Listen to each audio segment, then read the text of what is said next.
Bonjour. Pour découper un poulet entier, c'est facile. On a besoin de bons instruments et de quelques techniques. Nous allons commencer par défaire les cuisses du poulet.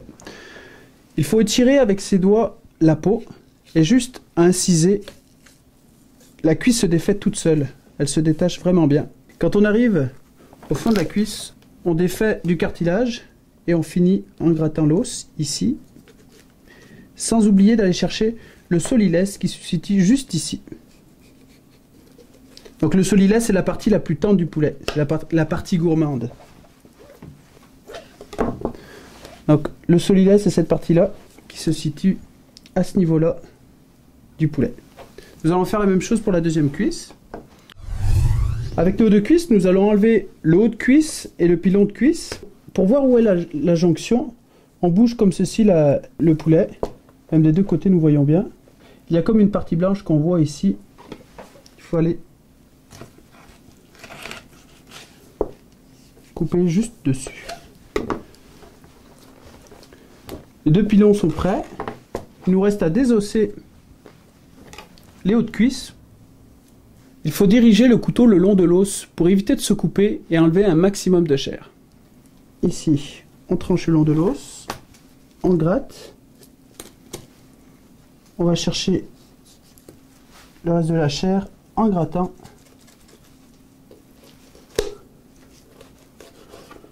La cuisse est maintenant prête. Nous allons maintenant enlever les ailes du poulet. Nous allons découper à ce niveau-là et faire tout le tour de l'articulation du poulet.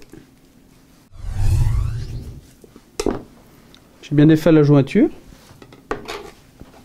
On va faire la même chose pour l'autre côté. Vous voyez ici l'articulation. Les deux ailes sont prêtes. Nous avons la partie supérieure, la partie intermédiaire et le bout de l'aile.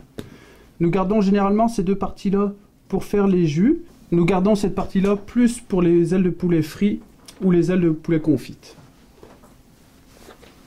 Donc dans le même principe que la cuisse, je regarde où se forme l'articulation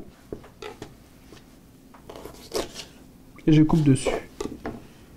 La même chose ici et je coupe. Donc nous avons la partie intermédiaire, la partie supérieure et le bout de l'aile.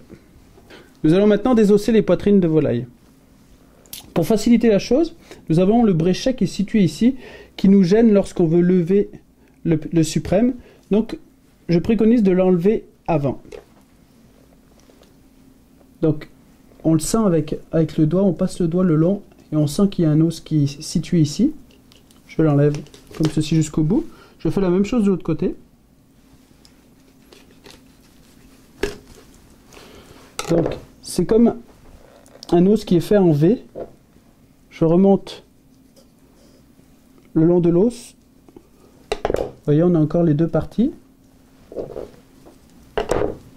J'ai plus qu'à légèrement tirer dessus. Et le bréchet est défait.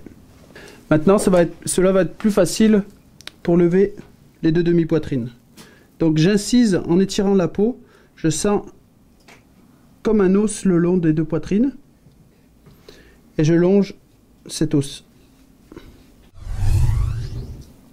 Ensuite, lorsque j'ai longé l'os, je n'ai plus qu'à...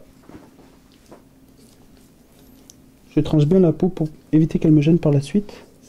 Je n'ai plus qu'à pousser la chair le long de la carcasse. La demi-poitrine se défait toute seule.